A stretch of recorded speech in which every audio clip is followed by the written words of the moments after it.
Welcome back, students. You find me in exactly the same place I was at the end of the last video when we introduced the SketchUp program.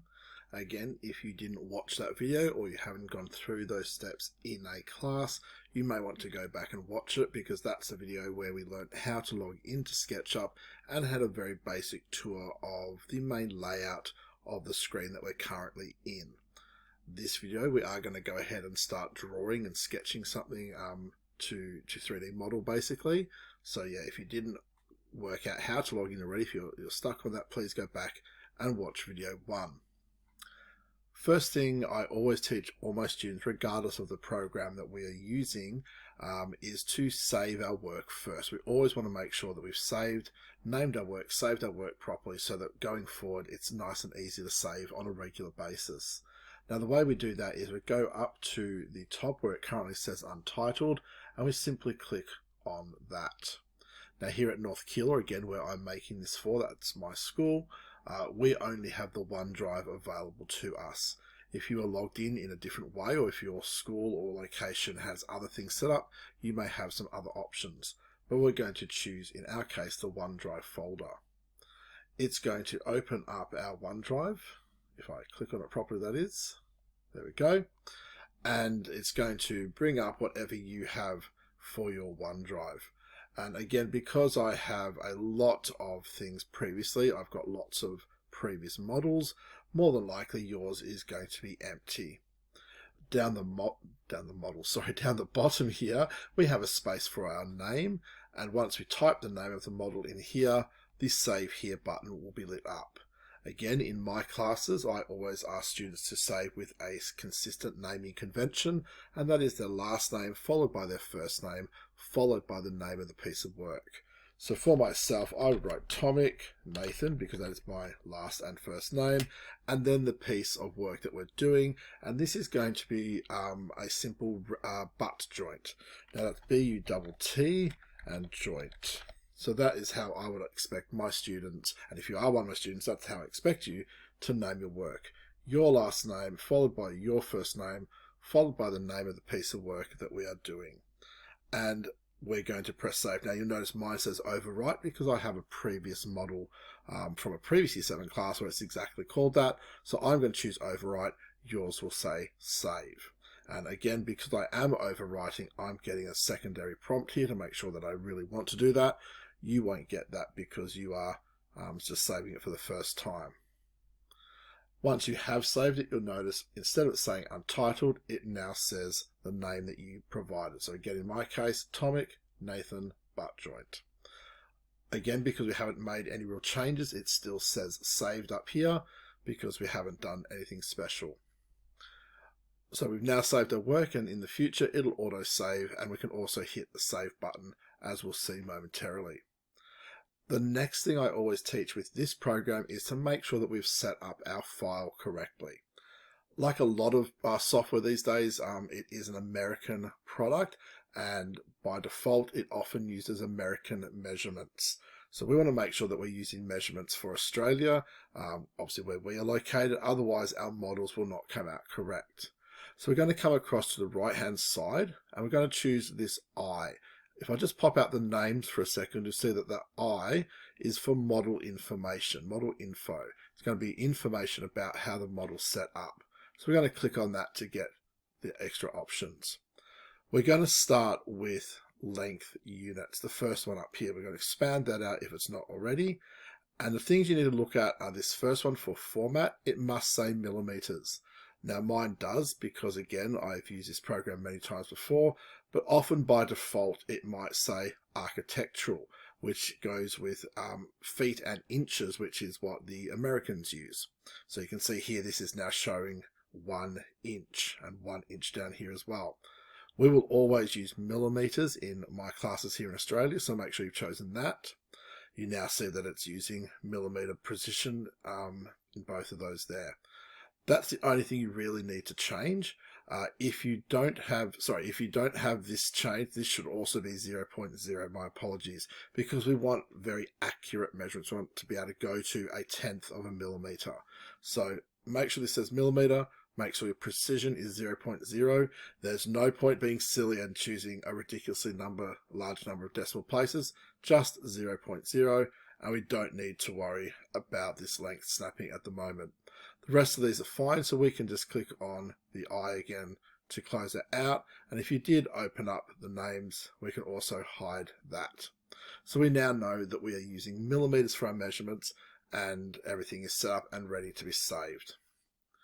Let's begin our first model, and in fact what I usually do next is get rid of this person here. We don't need them, so I just simply clicked on them, and again you'll notice it's been highlighted because this is actually a model itself in SketchUp, so I can simply get rid of them. And I can do that in multiple ways. I can right click and choose the erase option, I can choose the bin option, or I can simply click the delete key on my keyboard if I have one.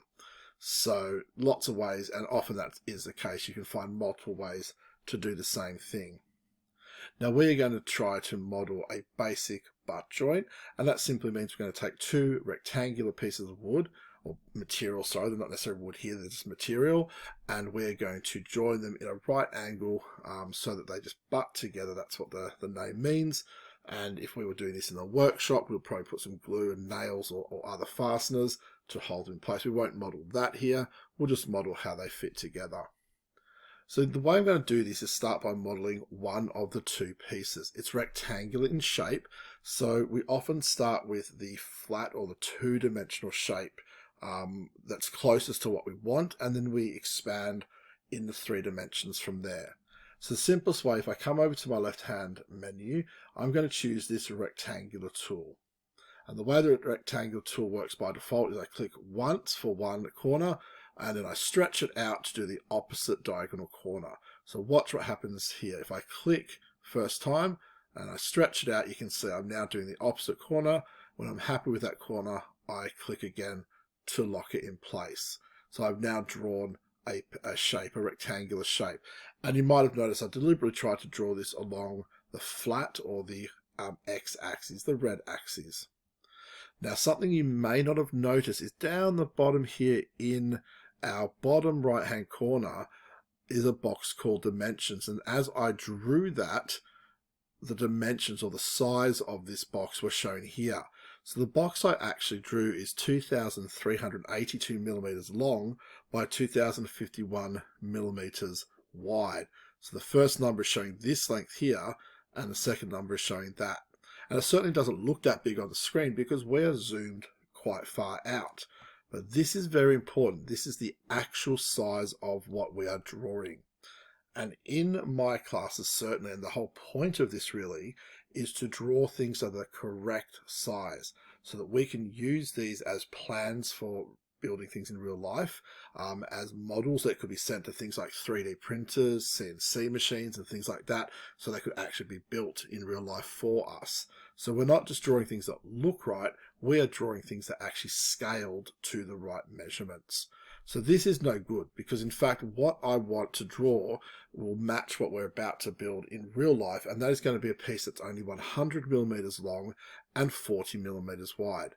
So in this direction it's going to be 100 millimeters, in this direction it's going to be 40, and the actual thickness, as we're about to see, the 3 dimensions, is only going to be 19 millimeters. So this is no good. So what I'm going to do, I'm going to undo this first of all, just take it back. And I could try and draw something that's that size by dragging out just like before. But again, I'm going to find that very, very difficult because it's just too small. So the way we tend to do this is actually by drawing just something that looks right. So this is the right sort of shape. It's a long, not as wide rectangle. And here's the first trick, if you like, I'm going to teach you about SketchUp. When you draw something, whether it's a shape like this or even just a straight line, as soon as you let go or click that second spot and you get your shape, do not touch the keyboard. Do not click anywhere else, because what you're about to do is enter in your dimensions so that this will now change to that size. So it's really, really important. I've not clicked anywhere else. Even though I've moved my mouse around, I haven't clicked anywhere and I haven't touched my keyboard. Because what I want to start doing is typing the measurements in. And you'll see if you watch this bottom corner now, as I start typing my dimensions, you'll see that's where it goes automatically. So I'm starting to type 100 for 100, and I need two dimensions, the length and the width. So I put a comma between them, and I type in my second dimension. Now, I don't need to type millimeters because I already set my whole model to use millimeters, so it knows the unit or the scale. So if I simply type 100, 40 for 100 millimeters long, 40 millimeters wide, and now I press my enter or return key, watch what happens to the rectangle I've got there at the moment. It shrunk right down here because it's actually now being made the correct size. It's 100 millimeters long and 40 millimeters wide. It's in that tiny little space down here. Now, in a minute, I'm going to show you how to zoom into that. But again, I'm just going to do that one more time. So let me undo. I just did Control Z on my keyboard or Command Z on the Mac. Again, I could have used the forward and backwards buttons there. That would also have worked. But I'm going to take my rectangle tool. I'm going to draw something that looks about the right shape. Let go of my mouse. Do not touch or click anywhere else. And just start typing my measurements. 100, 40, press enter or return, and there it is. It's shrunk down to be the correct size. So let's zoom into that. Now, again, there's often multiple ways to do every task. If you happen to be using a real mouse that has a scroll wheel, I find that the easiest way. You move your cursor somewhere around the shape that you want to zoom into, and if you scroll in or out, depending on how yours is set up, mine is scroll forward or up, I'm zooming in towards my cursor. So I'm zooming in at the moment to the shape. If I scroll my wheel the other way, of course it does the same thing, but in reverse. It's zooming out now. If you don't happen to have a mouse or with a scroll wheel, or you don't have any mouse at all, then you might be using a touchpad. And again, you can do some of that with your touchpad. To do that with a touchpad, you'll have had to set that up, and you do that down here in the bottom left. You might see there is a mouse icon here showing that I'm using a mouse. If I click on that, I can have an option for a trackpad. And if I choose that, and I can just press close after choosing it, you see the icons change. It's now going to try and use a trackpad, a little bit like maybe on an iPad where you pinch and zoom, so you can try that. I can't actually do that in the video because I don't have a trackpad. I'm using a real mouse, so I'm going to set it back to use a mouse. And I do highly recommend a mouse for this sort of work. And you also have other options in the menus here. So you have a normal zoom button. So that's not that one, sorry. You have a zoom here. So if you choose the zoom tool, bring it over, click and hold your mouse and push up or down, you do get a zoom, but it's really quite fiddly. Again, I find it almost impossible to use, to be really honest with you. So click and hold and pull back is zoom out, but it just takes forever. So again, having that mouse and being able to just do this really, I think, makes a huge difference. I hugely encourage you to use a mouse, and certainly in my classes, if you don't have your own, I try to have some available. So that's our first little trick, if you like, of zooming in and out using the mouse. Rightio, we've zoomed in a bit, doesn't really matter how much, just enough so you can see it a bit more closely. And what we're now going to do is take this flat two-dimensional shape and make it three-dimensional. And we're going to do that by taking the shape and pulling it up, giving it that third dimension. So let's come across to our left-hand side to our tools, and we've got a new tool here called Push and Pull. If we click on that, you'll notice the cursor changes to match the icon essentially. And let's move our cursor over our 2D shape. And what you'll notice is as you move into that shape, the shape has become sort of shaded a little bit, it's highlighted. It's showing you what part of this will be modified. So I don't need you to do this, but I'm just going to quickly draw a line that cuts that in half essentially, because I just want to show you that things have different halves. So if you've got a full shape, which basically means lines that go all the way around and connect, it doesn't matter what the shape is, but all the way around and connect, it creates a full shape. And in this case, just that half would be modified, and this would be a second shape, even though we started with an original shape. So again, you didn't need to do that. I just wanted to show that you can actually separate pieces out. So I'm just going to quickly rub that line out. So back to what we were doing. Take our shape, click and hold the mouse, and again, I'm going to pull it up. You could go down. There's nothing wrong with down, but I tend to go up unless I want something to seem like it's going below the ground, kind of. So again, it's a little bit like before. I bring it up so it looks about right. let go of my mouse button, and again I'm going to type my measurement in. So do not click anywhere else, just begin typing. And I'm hoping you remember how thick I said this was going to be. If you do, yell it out now, but if not, it was 19. So notice down that bottom right, it's not a dimension anymore, it's a distance, because it knows the tool I'm using. It knows that I'm talking about how far something is moving. It's been pulled out in this case. So I typed the value 19 and I press enter, and it moved to be exactly that size. So I'm going to do that again, just undoing for a moment. Take my push-pull tool, come to the shape I want to modify, pull it up any amount, it really doesn't matter. I'm going to be over the top for the moment, put all the way up there, let go, and just type in my measurement, press enter, and it takes it down to be perfectly the size that I want. So I now have a three-dimensional shape. If you want to rotate around and look at this from different angles, again, this is another reason why a mouse with a wheel is great, because again, what I'm doing now is holding down my center wheel and just moving my mouse around.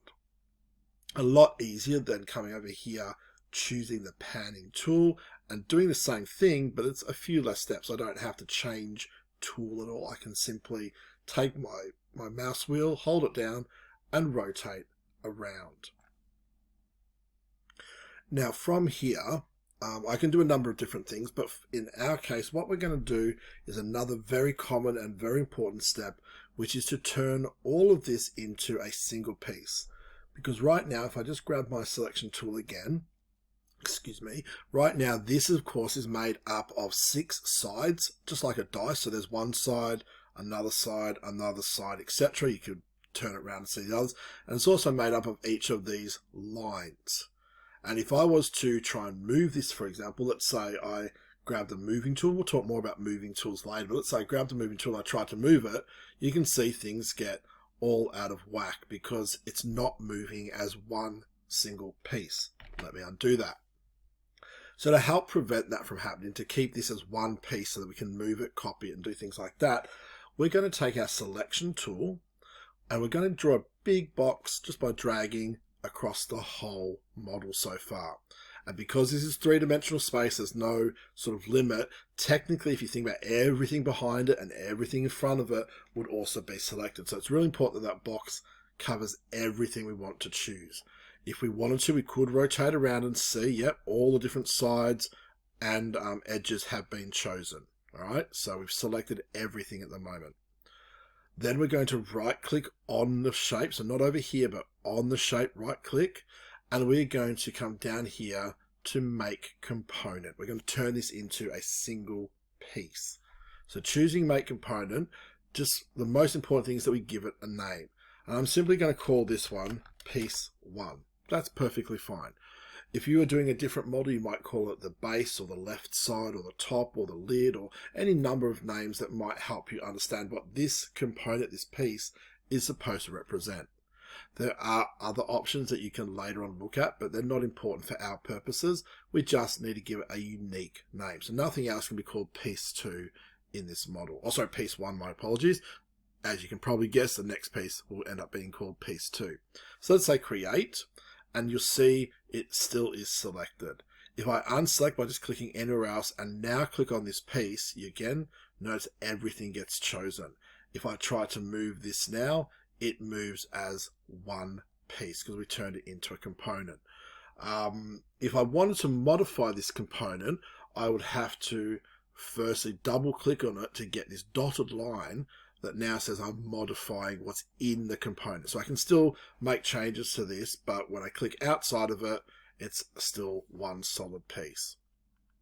So here we basically now have our first piece that, if this was in the workshop, would be a piece of wood in our case that we would then use to make something else. But this is only half of our drawing. I mentioned right at the start, I know this video takes a little while to get through, but we said that we're going to make a right angle corner. So we need another piece to go with it. And to make life a little bit easier, we're simply going to copy this existing piece. So because I made it a component already, I can click on it and the whole thing is selected. And I'm simply going to copy and paste. And like most programs, you can do Control C, Control V. So Control C for copy, Control V for paste. Mac, it's Command C, Command V. You can also right click and choose copy and paste options here at the top. Whichever method you like, does not matter. I'm going to do Control C, and then I'm going to say Control V. And what you'll notice is the pasted version is currently attached to my cursor. So I'm just simply going to kind of place it somewhere that makes a bit of sense for me. So I might stick it about there. And it looks like that's just a little bit back from this first one. But again, if I rotate, you'll notice it's also up a bit higher. It's not really back, it's forward. It just depends the angle you're looking at things. And that's something you're going to find a lot as you do more 3D modeling, is it really often depends on the way you view something as to what it looks like. Is it forwards, backwards, left, right? It really depends on the angles that you're looking. So we are going to often need to make sure that things are where we expect them to be. That's something, again, you'll do more of as you keep practicing this program and this idea. Anyway, we now have two pieces. They are independent of each other. So there's one piece, two pieces. But we need one of these to be facing upright so the other one can sit across it and make a right angle. So I'm going to do that with this front one here. So I'm just rotating a bit for a better view. I'm going to take this one here and I'm basically going to stand it up so that this end here becomes the bottom. I'm going to demonstrate that quickly and then I'm going to walk you through it. So I'm going to be using a new tool called Rotate, and essentially it gives me a protractor. You can see that protractor shape there. And I'm going to pick a side or pick a point that I want to rotate from, a point that I want to rotate by, sort of like a handle, and then I'm going to actually rotate it. And like before, I'm going to do a little bit of rotation, let go, and tell it how much to rotate, which of course is going to be 90 degrees, and that's what I'm going to end up with. Let me undo and let me walk you through that more carefully. So over here, the rotation tool. Bring your compass out and I'm looking at this edge, this side if you like, because this is how I want to rotate it. If I was to go on the top here, it would rotate around this axis. I want it to rotate around this side if that makes sense. And it's just one of those things that you get more familiar with the more you practice. So what I do is I take my protractor, make sure it is on that edge, not the blue side, for example, not the red side over here. It's on this side here that I want to rotate on. The first click you do is your pivot point, the point, if you like, that it's actually pivoting on. So you click once, you then move across the shape. Now I think it's very important to stay on the plane, so not on a random line along the plane. You see that red is lining up with this red plane down here, the axis, sorry. So anywhere else along there, click again. And that basically creates a handle. It's like where you're going to pick it up from a pivot. Now if you move your mouse, you can see it's from this point going up and it's pivoting around the point that we started from, the first click we did. All right. So that's how you get it to rotate. And we can go up or down and we can guess where 90 is. But like I said before, often with these tools, once you start an action, which in this case is rotating by a certain number of degrees, if you look down the bottom in that box again, it now says angle. I can't move my mouse there to point out it, sorry, because I'm in a rotation, but you can see it down there in the bottom right. If I just let go again, don't click anywhere else to start typing, you'll see the number is going down there. And I know I want 90 degrees. So I'm going to do that, press enter, and again, it rotates perfectly for me. Be careful though, once you do that, it's easy to click again. You've still got that rotation tool selected and it can be tempting, or accidentally you click again and you start doing some other rotation. I tend to press escape at this point and I tend to immediately go and reselect just a basic selection tool, so I'm less likely to break something. So now hopefully that's made sense for you. And you've got one piece rotated to stand upright exactly 90 degrees compared to the ground, if you like, or the red axis. And you've still got the other one that we copied and pasted, which is lying horizontally. The last real stage is to take this piece here and sit it on top, sticking out there as if we had joined them together. So you've noticed, or hopefully you noticed me before using the move tool where I said, hey, let's try and move something around. First of all, you need to select what you want to move. So I've already got this one chosen. If I still had that one chosen, highlighted, I would have to first choose the other one. So make sure the one that you want to move is highlighted. Come and get your moving tool, and again bring it over to the piece that you're trying to move and grab it by clicking and holding. And again, you can now move that around. And you can try and sort of guess where it goes and rotate, but it's really hard to get things exactly right. And we want things to be exactly right. So I'm going to show you now the third major trick at this stage that you need to know about SketchUp. And that is that when you have multiple shapes, they want to lock together. They want to fit perfectly. So when I move my move tool onto this shape, you'll notice all these little points showing up. So all the corners are showing up as well as these other points in my model. So we can take advantage of this. We can say, hey, let's come down and move onto this point here.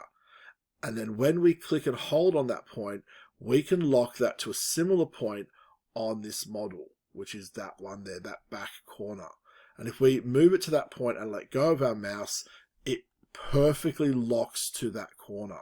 And because we know everything else is the right size, then we end up with the model that we're trying to create. Let me do that again for you. So let me just stick it over here. I come over to the piece I want to move. I've selected already and I've chosen my move tool. I'm going to use this corner, and I know this corner has to end up joining on there. I could do it with other spots, like if I was looking at it from maybe this side, I could take that corner and lock it into there. I could even be fancy and measure 40 millimeters from the end, make a new mark here and lock that onto the front if I wanted to. But there's no need. I've got a perfectly good corner here that I know needs to join up with that corner. So click and hold on that corner. Remember, hold the mouse down at this point and move it so that your mouse or your cursor, goes to the point you want to lock it to. And you can see how it went click into place. Now let go of your mouse and you've got a perfectly positioned piece. Okay, and again, remember to zoom and rotate. I'm just using, in my case, the scroll wheel, zooming in and out by rolling it, and press and hold the wheel to be able to rotate and pan around much more easily. So I'm looking at that shape and I'm going, yep, that's now what I want. One thing I haven't said often enough probably in this video is to save. So you'll notice because I have made changes, it doesn't say saved, it now says save. That's my save button, and I should be clicking that quite regularly. When I do click on that, this is perfectly fine. Yes, we can purge all. Purging all in this case just means removing measurements and things that are not actually relevant to making the model work. In a very complex model, that can actually really slow down your computer and your model itself. So we usually purge things that are not required. So that message is fine. And now you can see it says saved because although I've rotated, that's not actually changing the model. But as soon as I was to change it, let's say I move that over here, it's gone back to saying, hey, you've made some changes, you need to save it. Let me undo, and again, just press save. And that does finish what we're intending to do for this particular video. We have created our first 3D model. It is accurately measured, so it's the correct sizes. It is accurately joined together in a butt joint in this case, just as a simple right angle. And we've learned a number of the tools, or looked at initially the number of tools. So we've done selections, we've done push and pull, which are the, probably the two of the major tools that we use. We used a rectangle tool, we used rotation, we've zoomed in and out, we talked about the mouse. So we've covered quite a bit in this video. And I know it's getting long, it's I think almost 30 minutes by now. This is not a complicated process. Once you get past these initial stages, once you start to learn these skills, honestly, you can put this particular butt joint together in just a couple of minutes once you understand. So this, again, this video is quite long because I've had to go through things slowly, repeat things often, so that hopefully you have understood the ideas behind them. In the next design that we do, we're going to build what's called a rebate joint, which is going to start off quite similar to what we've already got. In fact, we will even start with this model, and we will learn how to copy a whole model and then how to modify from there. And we're going to learn a new joint that we will also then learn in real life in our workshop later on. So that's going to do it for this video. Again, If you struggle with any of these concepts, go back, rewatch sections, practice it until you feel comfortable using each of those tools. You might want to try drawing another rebate joint, sorry, not rebate joint, my apologies, butt joint, so some more pieces, different sizes. Try making one that's only 50 millimeters long, 40 millimeters wide, and 19 thick. Try doing whatever measurements you prefer. But again, it's always about practicing the skill, making sure you use all the tools correctly, and always, always, always, I want you to practice making things to an accurate size. Don't just draw things that look right. Always practice making sure that they are the size that you intend them to be, or certainly the size that I've set for you. But if you're doing your own model, make sure you draw things to an actual size. Don't just draw for the sake of it, because then you lose the point of it. I'll leave it there. If you're in my class, chances are you'll now be going off and doing this for yourself. If you're doing this at some other point and you're comfortable with these steps, you might want to move on to video 3, where we will, as I said, start looking at the next joint called a rebate joint and start learning a few more tools as well for this product.